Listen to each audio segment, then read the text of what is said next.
What is up on a Thursday night? Thanks for joining me. Crafts and Kickoffs, week number 6, getting ready for the NFL. And yes, of course, my background is a little different. I'm not up in Foxborough. Instead, I am down here in the 757 in Virginia Beach. I'm going to spend about a half hour with you tonight, talk about 5 of the top storylines in the NFL as we get ready for week 6.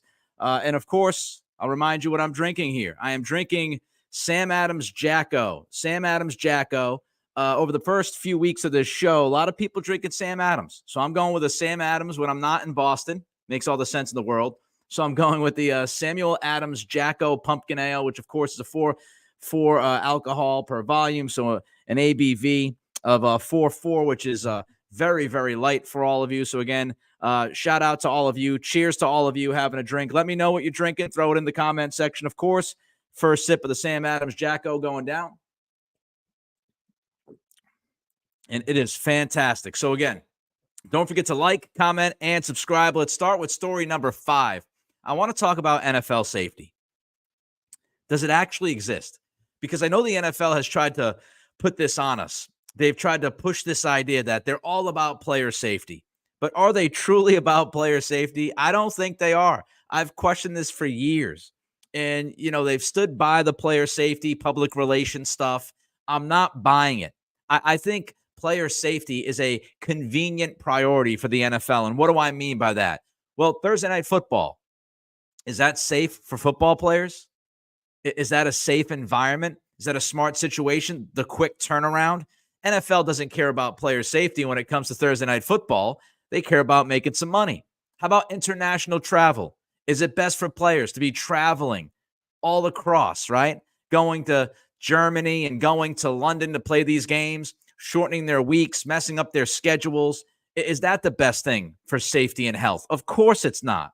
But the latest example is something much more serious than Thursday Night Football or international travel. And I'm talking about Josh Allen. I don't know how many of you saw what happened with Josh Allen against the Houston Texans last Sunday, but Allen got smoked. He got smoked. He smacked his head up against the turf. And I don't know if you saw the replay. I've seen the replay. Certainly looked like Josh Allen was out, completely out for at least a second or two. Looked like he got knocked out by smacking his head up against the turf. And if you're watching his arm, it kind of goes limp, right? His wrist goes limp, which you can break your wrist by doing that, by the way. But he looks like he's completely out after smashing his head against the turf. And it reminded me of Tua Tagovailoa going back a few years ago. Remember that?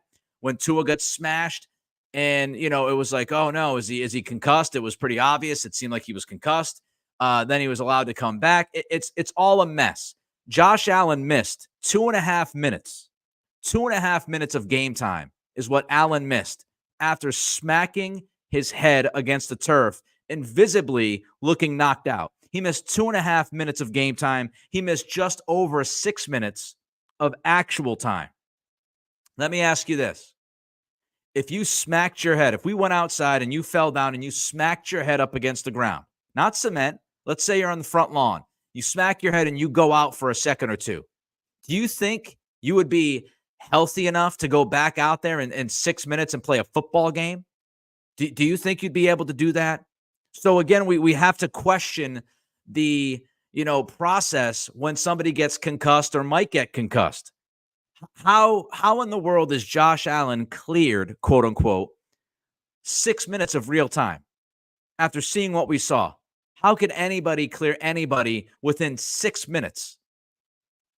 I think it's irresponsible.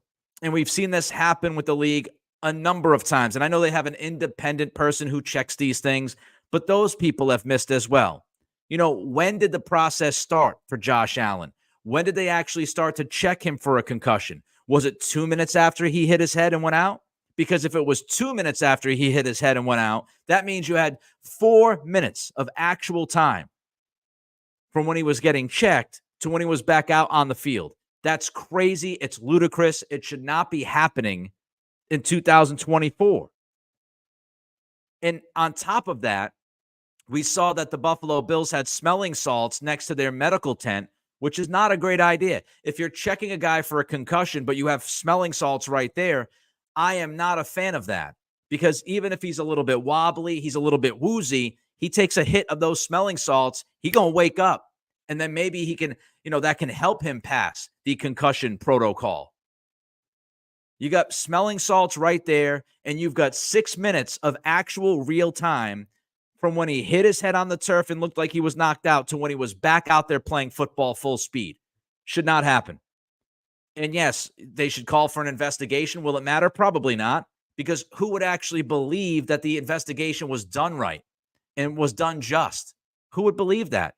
We've seen the NFL, mess around with investigations before, so nobody's going to believe the investigation, but that kind of stuff can't happen anymore.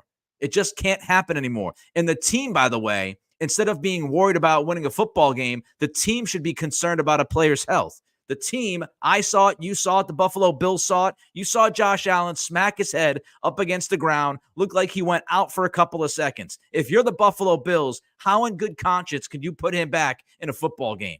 It's like Miami allowing Tua to continue to play, even though he's stumbling and bumbling around, and the whole world sees his head hit the turf. How is that even possible? How can you? I know football is important to everybody, and I know you want to win the football game, but how in the world can you ignore some of those warning signs and just treat it as if, hey, well, he went into the tent and they looked at him and they gave him some smelling salts and he's ready to go? Irresponsible. Irresponsible. Let's get to the first super chat of the night. My guy, Charlie, with a $10 super chat. Charlie, thank you for the 10. Rothis. I don't know what that is, Charlie. What is that? What is Rothis? I should know what this is. I feel bad that I don't know what this is.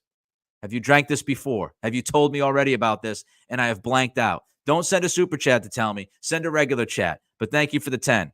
Thank you for letting me know what you are drinking. Again, I am going with the Sam Adams Jacko Pumpkin Ale 4.4 ABV. It's really good. The wife loves pumpkin ale, but she's very, very tough on the pumpkin ale. It has to taste like pumpkin. Sam Adams Jacko tastes like pumpkin. I can almost guarantee when Kelly gets a pumpkin ale, it's going to taste like pumpkin. It's going to be good.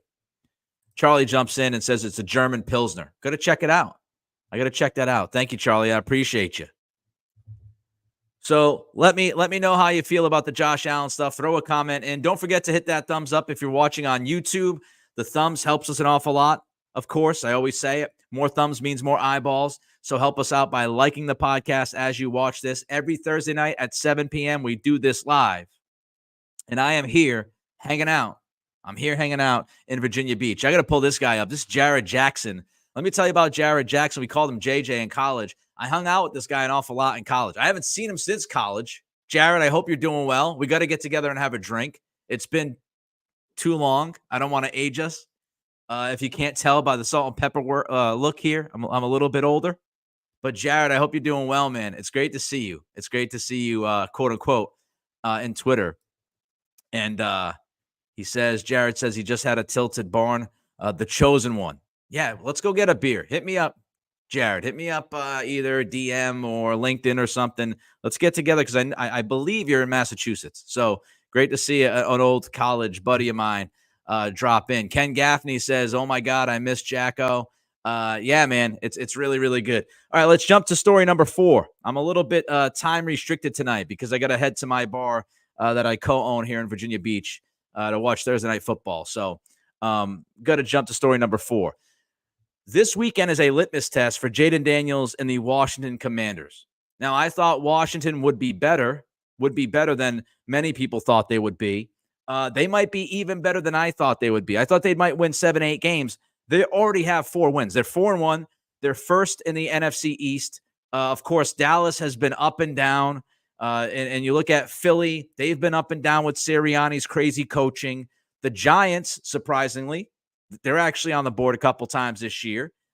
Interesting win last week. But this is a litmus test for the Commanders. And it's a litmus test for Jaden Daniels. Daniels has been fantastic. He's accurate.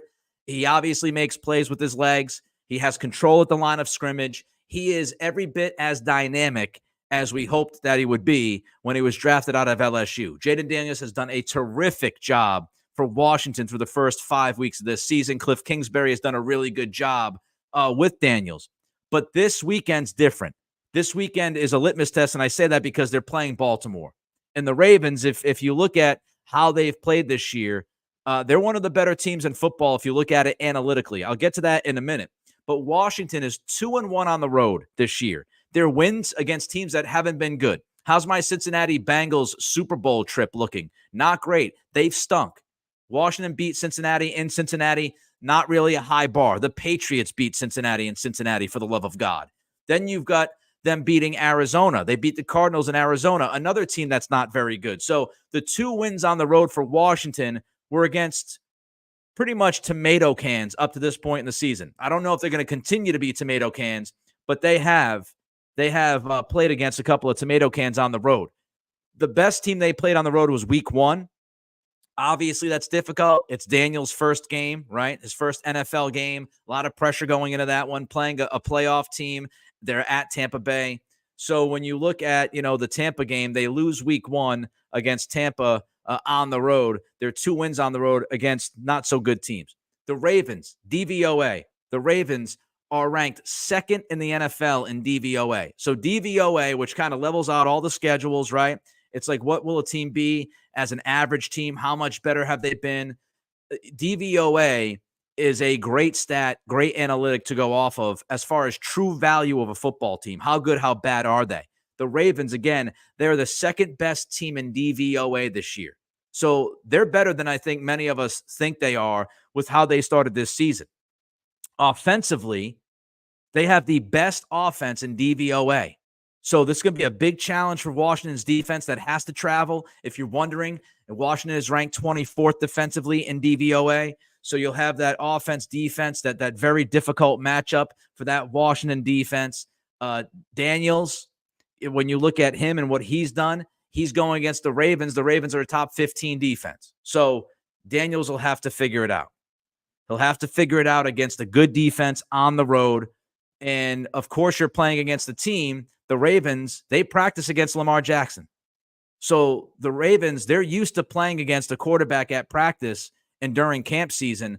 They're used to playing against a dynamic quarterback that can run with the football. And so they're not going to be, I don't think, too shocked by Jaden Daniels' ability and his speed with his legs because they've seen this movie before. You say Lamar Jackson is the closest athlete to Daniels in the NFL at the quarterback position. If you said that, I would agree with it. So Washington, they've been a nice story. But if they beat the Ravens in Baltimore, they go from a nice story to a contender. And there are going to be people pumping their tires, and people should be pumping their tires. Let's jump to another super chat. Chris Chapman, just a Bud Light as usual. Nothing wrong with a Bud Light. I'm going Sam Adams Jacko tonight, but there's nothing wrong with a Bud Light, especially if you're having a marathon. You're having a marathon, go Bud Light. I'm going to have a couple of marathons this weekend. I'll be likely drinking Miller Lite for most of it. Go lighter if you're going longer. That's kind of what I do. So tomorrow we'll hit a couple breweries. Saturday might hit a brewery down here in Virginia Beach, Norfolk area. But on Saturday, going out with some friends watching college football. It's be a long day. That's Miller Lite day. NFL Sunday at the bar. That's going to be a Miller Lite day. Getting ready for Drake Maye's first start. So cheers to you, Chris. Enjoy your Bud Light. Jared Jackson wants me to tell you, JJ, from my college days about the fruit ball we played in the basement of Coddington Hall. Yeah. We weren't the most creative guys, or you might say creative, but we got fruit, and we'd literally take the couches from the residence hall in the basement downstairs, and we would move the couches. We'd move them out, and we would play fruit ball, which is like we just have a stick, and we just smash fruit while we're drinking. It's things you do at college. Can't explain it now. Probably would do it now, honestly, just for fun. But yes, that was absolutely a thing. Coddington Hall. Lots of memories. Anonymous with a $19.99 super chat. Thank you, Anonymous, watching at work. So just some water for me. I hear you, man. Working, being responsible, good stuff. Hopefully you enjoy your weekend this weekend, Anonymous. Hopefully you enjoy watching Drake Maye on Sunday against the Texans. We'll get to Drake Maye a little later because he is one of the top stories as we get ready for week 6 in the NFL. So thank you for the $20, Anonymous. It is very much appreciated. Don't forget, friends, like, comment, subscribe, send your super chats. That's how you can help the show. Super chats cost you money. Likes don't cost you any money. You don't have to spend any money. Take a second of your time to click that thumbs up. And if you're watching on Facebook, if you're watching on Twitter, you can also help us out by liking the show. All right, story number three. Story number three, getting ready for week 6 in the NFL. Live from Virginia Beach here. Nick Cattles with you at Crafts and Kickoffs. Caleb Williams is heating up. Chicago Bears fans should be very excited about Caleb Williams and the way he's looked the past couple weeks. You know, people are obsessed in 2024 with planting their opinion flags. And as soon as somebody struggles to start their career, as soon as somebody has a bad couple of weeks, people can't wait to run to Twitter. They can't wait to run to Instagram. And even worse, national media can't wait to run to microphones or TVs, and talk about how bad this guy looks. This guy's, he shouldn't have been taken first overall in the draft. Caleb Williams has been a joke. Chicago should be worried. They should be scared of what they're. Everybody calm down. You don't have to plant the flag 3 weeks into a guy's career. Settle down, take a deep breath. People were ready to dump on Caleb Williams, and some were already dumping on Caleb Williams, and some dumped on Caleb Williams before he was drafted because, he's walking around with a phone with like a little pink purse, and he paints his nails, and everybody's passing judgment on Caleb Williams and who he is when nobody knows him personally, just because of what you see. And Caleb Williams has started to silence the critics. The passer rating in week 1, week 2 wasn't good. It was 55.7, and then it was 51 against Houston. The Texans, one of the best defenses in football, the best pass defense in football if you look at pressure rate. But Chicago's offensive line was straight trash. Straight trash. And what I would say to Chicago fans, and I would have said this weeks ago, RELAX, as Aaron Rodgers once said, relax. Settle down. It's early. Caleb Williams is very talented. And I think he was the most talented quarterback in this draft last April. And so I wouldn't be fretting. I wouldn't be freaking if I were the Chicago Bears fans, if I was Chicago media. And look what's happened the last 3 weeks. Now, the schedule has gotten a little bit softer, but you play well in the NFL. And Caleb Williams has been playing great football the last 3 weeks. His passer rating the last 3 weeks continues to go up. 80.8 back week 3. Week 4, 106.6. Week 5, last week, 126.2. Passer rating climbing. His stats the last 3 games, 70 for 104. Crazy. Almost a 70% completion percentage. 70 for 104, 5 touchdowns. And here's even better news for the Bears fans, Williams himself. Here's even better news. The fact that when teams are blitzing Caleb Williams the last 3 weeks, he's been obliterating the blitz. Check that the last 2 weeks. Against the blitz, the last 2 weeks, Caleb Williams has completed 17 of 19 passes for 200 yards, 2 touchdowns, and 0 turnovers. But not only does he have 0 turnovers against the blitz in the last 2 weeks, he has 0 turnover-worthy plays against the blitz. He's not even risking the football, which is a big deal, because one of my questions about Caleb coming into the league was not his talent level. It was his ability to protect the football. He had turnover issues at USC. He fumbled the ball a lot. 0 turnover-worthy plays against the blitz the last 2 weeks. Caleb is cooking.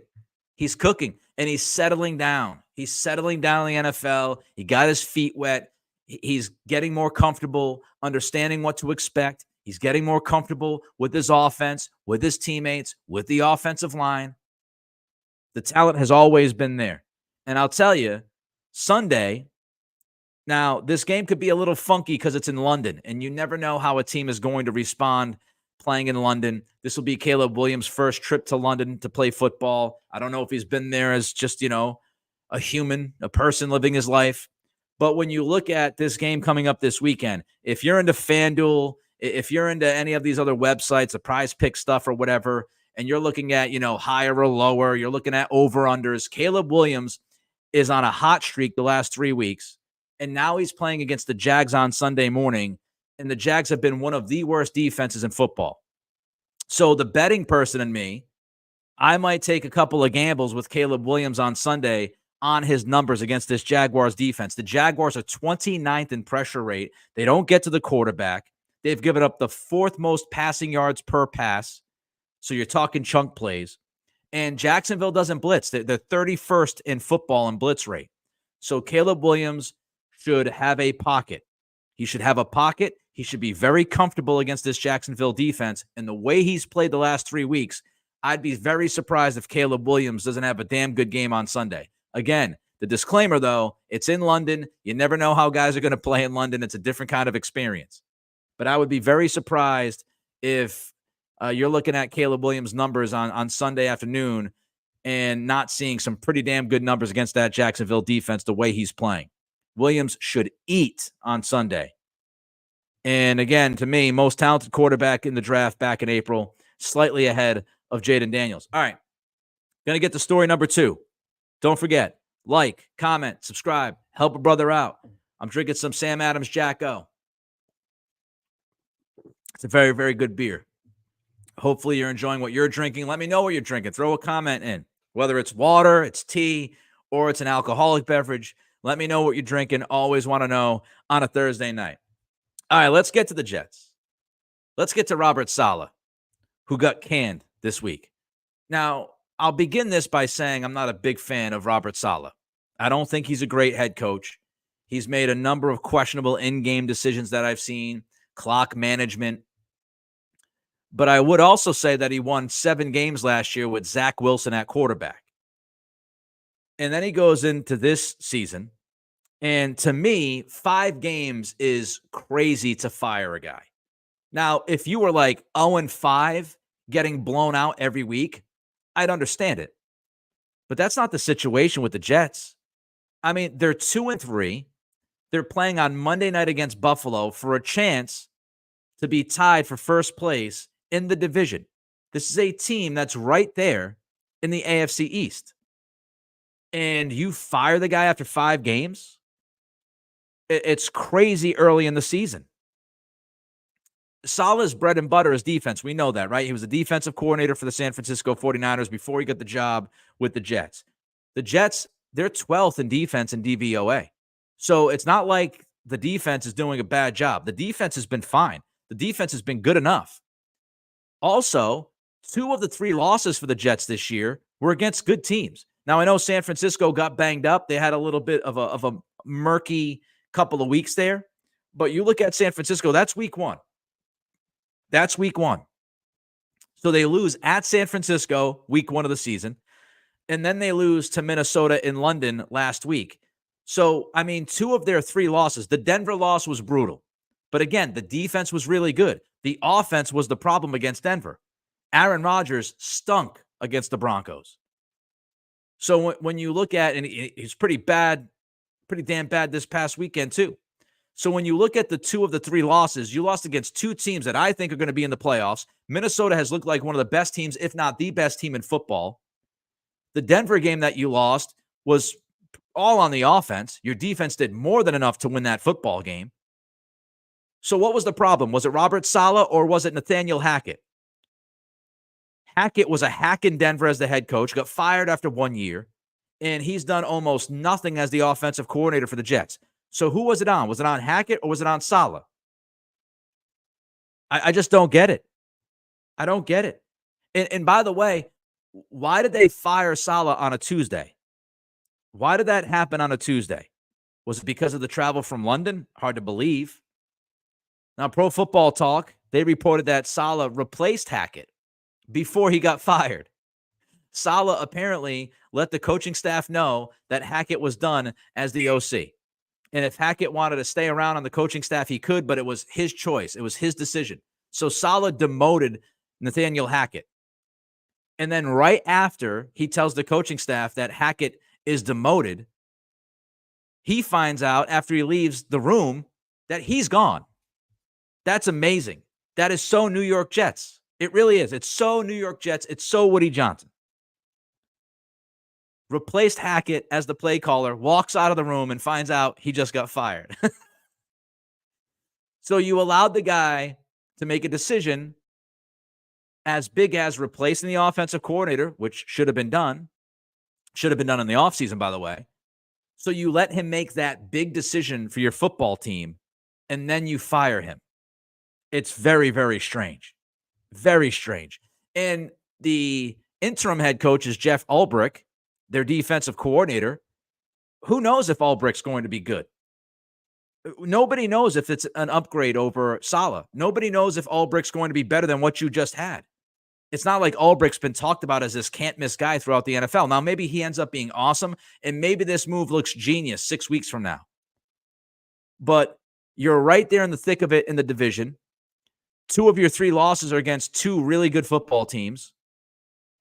Your problem has been offense. Salah is a defensive guy. Your problem has been Nathaniel Hackett. You fire him on a Tuesday. You allow him to replace Hackett and then fire him. And then you promote Ulbrich, who nobody knows if he's going to work out or not. Like, to pull the plug 5 weeks in shows desperation by Woody Johnson. It shows where this Jets organization is right now. They're obviously all in. They're talking to the Raiders about Devontae Adams. They know that. Everybody knows that. And this seems like a panic move by Woody Johnson. And I wouldn't be surprised if Woody Johnson wanted to get rid of Salah last offseason, but they said, well, you know what? The guy won 7 games with Zach Wilson. He deserves to come back. Because obviously the leash was incredibly short for Robert Saleh in New York. Obviously. They were not going to wait around to see if he could, get this thing back on the tracks. They were not interested in that whatsoever. And you can't overlook. I mean, it'd be insane to overlook Aaron Rodgers, right? During the Jets-Patriots game on Thursday night, there was this very, very weird interaction between Rodgers and Salah. And everybody saw that on social media. And then it got even more strange, right? Last Friday, this is from Pro Football Talk, the relationship between Salah and Rodgers is getting greater attention after their loss to the Broncos. The Jets committed a number of pre-snap penalties in that game, and Salah suggested in his post-game press conference that Rodgers' cadence, which he uses to try to draw defenses offside, might have been part of the reason. Rodgers disagreed, and Salah clarified his comments on Monday. So Salah threw Rodgers under the bus after the game against Denver. Rodgers goes out there and disagrees with the coach, says pretty much he doesn't know what he's talking about. And then the next day on Monday, Salah apologizes and, clarifies his comments about Aaron Rodgers and the cadence. Rodgers said earlier this week that he and Salah have a strong relationship and reiterated that in a press conference from London on Sunday.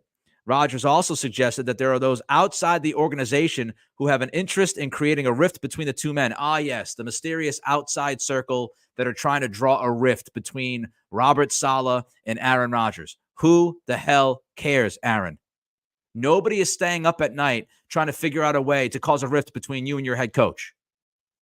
Aaron Rodgers is quite the human, quite the football player, very unique thinker. Salah brought up, by the way, he brought up that cadence issue unprovoked. Nobody asked him about it. Nobody asked him about Rodgers. Salah himself came out and said what he said about Rodgers and the cadence. He was not pushed to say that. He said it. Unprovoked, he said it. Now, after losing to Minnesota, by the way, Rodgers threw 3 picks, not 1, not 2, but 3. Almost flipped everybody off right there. Not 1, not 2, but 3 in London, right? He throws 3 picks. And this is from an SI story 3 days ago, October 7th. So Monday. Rodgers took the blame for the loss. Cool. Admitting that it wasn't a good performance. I'm glad he can admit that he stunk when he clearly stunk and threw 3 picks. He said, quote, you've just got to be honest with your performance every single week and hold yourself to a standard. Obviously, I was below my standard, unquote. However, Salah, as SI writes, seemed to throw Rodgers under the bus a bit.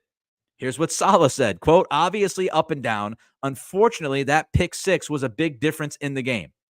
So Salah, after the Broncos loss, throws Rodgers under the bus about the cadence.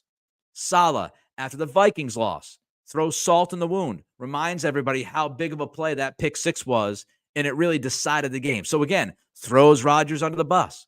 That leads you to this week. That leads you to Monday. And Woody Johnson said that the decision to fire Salah was his decision alone. But he also said that he spoke with Rodgers on Monday night. So he speaks with Rodgers on Monday night. On Tuesday, Salah's fired. Preceding this, Saleh and Rodgers don't really seem to get along unless it's this, mysterious people who are causing the rift from the outside, according to Rodgers. But you got a head coach and a quarterback that don't seem like they're on the same page. You get the head coach throwing the quarterback under the bus 2 straight weeks at post-game press conferences. Then you have the owner meet with that quarterback on a Monday night, and the next day, the next morning, that owner decides to fire the head coach. Can we put the pieces together, folks? Can we connect the dots?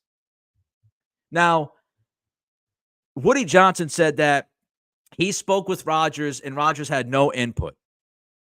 It reminds me of LeBron James. LeBron James always loves to tell people that he pretty much won't put the bullet in a coach's head. But here's what happens. I'm going to paint the picture for you. Woody Johnson is a frustrated owner. He is ready to fire his head coach. He calls his franchise quarterback, who they just gave a new restructured deal to, giving him all the power in the world. He talks to Aaron Rodgers on Monday night. Now, maybe Rodgers didn't order the code red, okay? Maybe he didn't order the code red on Robert Saleh. But I can guarantee you this. Rodgers did not get in the way of the code red. If Aaron Rodgers said to Woody Johnson, don't fire Coach Saleh, I love playing for the guy, there's no way on God's green earth that Woody Johnson wakes up the next day and fires the head coach. So did Aaron Rodgers put the bullet in Saleh's head? Maybe not. But he also didn't stand up for the guy. He also didn't get in the way. Rodgers obviously knew that this was on the table, that it was likely Saleh was going to get popped. And Rodgers seemingly didn't say much about it. And that's very much like LeBron. LeBron always tells people, I have nothing to do with head coaches and I have nothing to do with the GM, but don't get it twisted. Things happen out in LA. They've happened out Cleveland. They happened down in Miami. Nothing is happening without LeBron James knowing about it, and nothing is happening without LeBron James giving his stamp of approval, whether it's verbally or he just doesn't disagree with it. So Rodgers in that office or on the phone, whatever, he's talking to the owner. The owner says that he's thinking about firing Saleh. Rodgers had a chance. He had an opportunity to stand up for the coach. He didn't. That opened the door for Saleh to get popped. And by the way, Rodgers, the guy who missed mandatory minicamp to fly out to Egypt for some reason, as if he had to go to Egypt during minicamp. He just had to. He's worth tens of millions of dollars. There's absolutely no other time that he could go out to Egypt. It had to be during mandatory minicamp coming back from an Achilles injury after he told the team to take things seriously.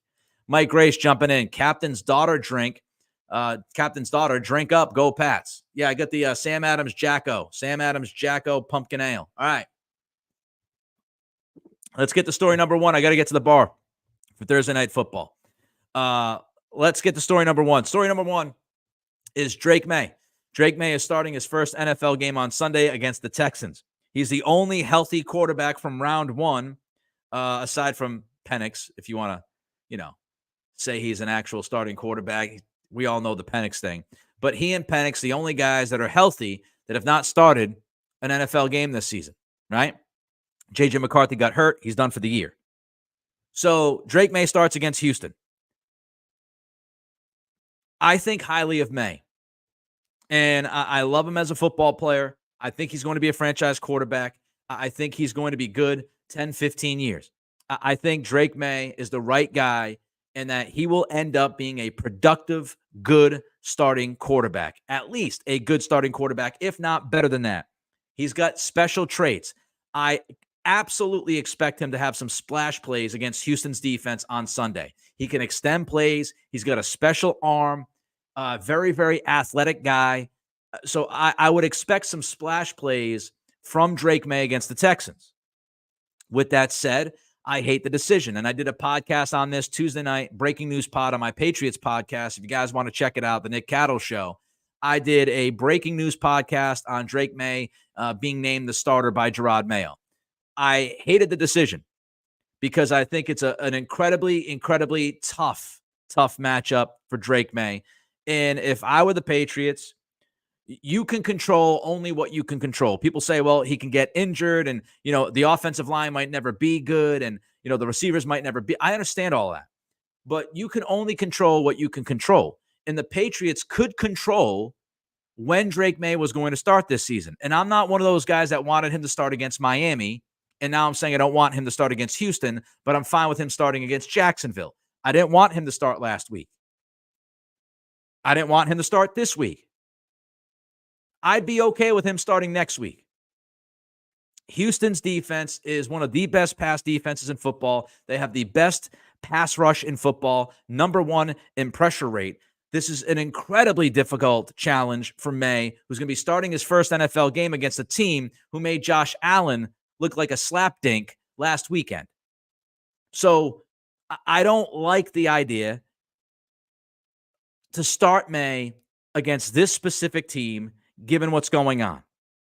I would have given it another week for the offensive line to show continuity. I would have given it another week so Kendrick Bourne could get more snaps, so Kendrick Bourne is a little bit more involved in the offense.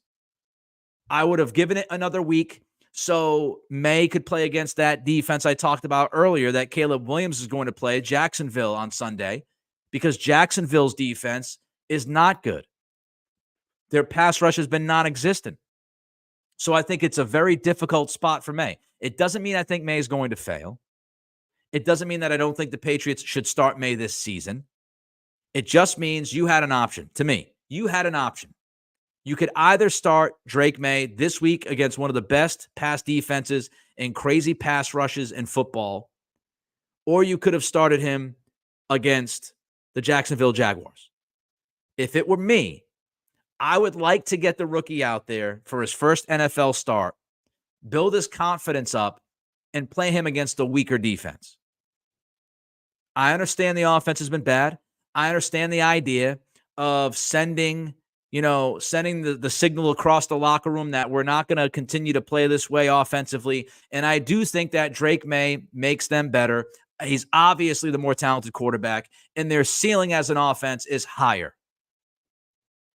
But I don't think it's going to make much difference this weekend.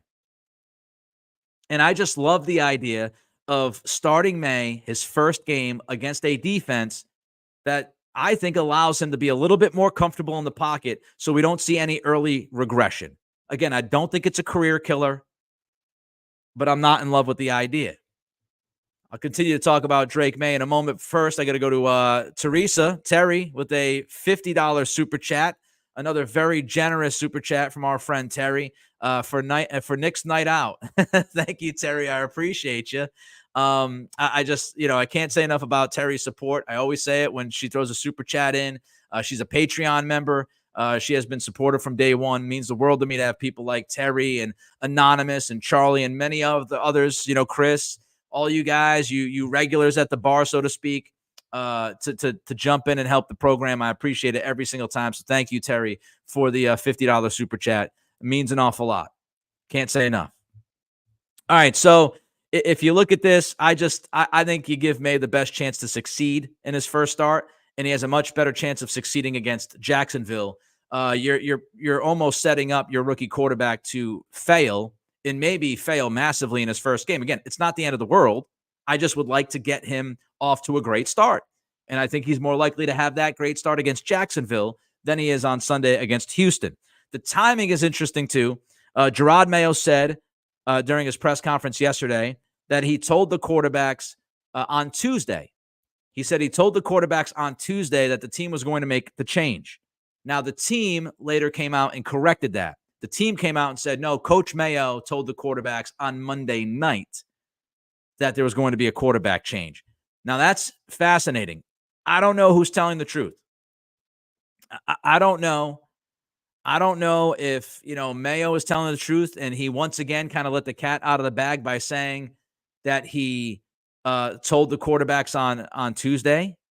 And then the team kind of had to cover up a little bit and say, oh, no, he just said something he shouldn't have said. Because if he did tell the quarterbacks on Tuesday, then it's likely that the quarterbacks found out that there was going to be a change via social media, which obviously is not ideal. It's far from ideal.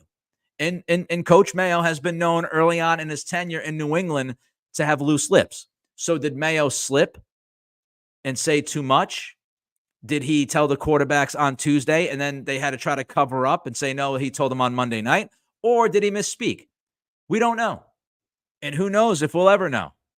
I know the Patriots and Mayo will certainly push out the idea that Mayo spoke to the quarterbacks on Monday, but I would not totally write off the idea that Mayo talked to them on Tuesday.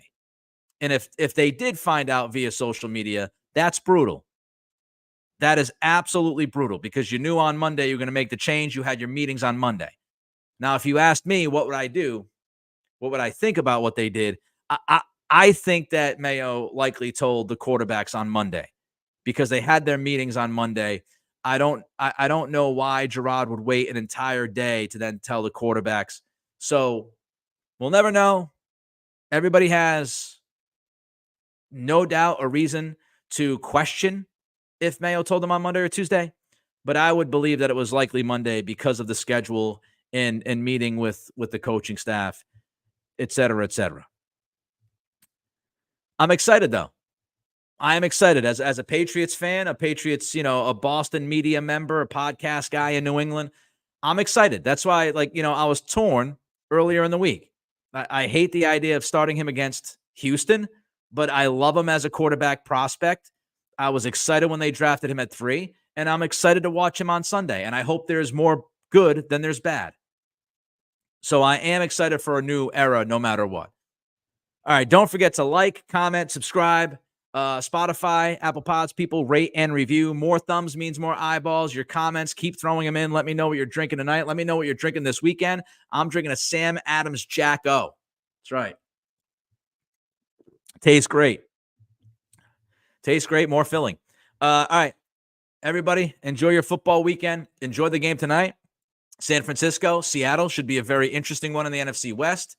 Until the next time, from Virginia Beach, this is Nick Cattles, and this has been Crafts and Kickoffs, Week 6. Peace.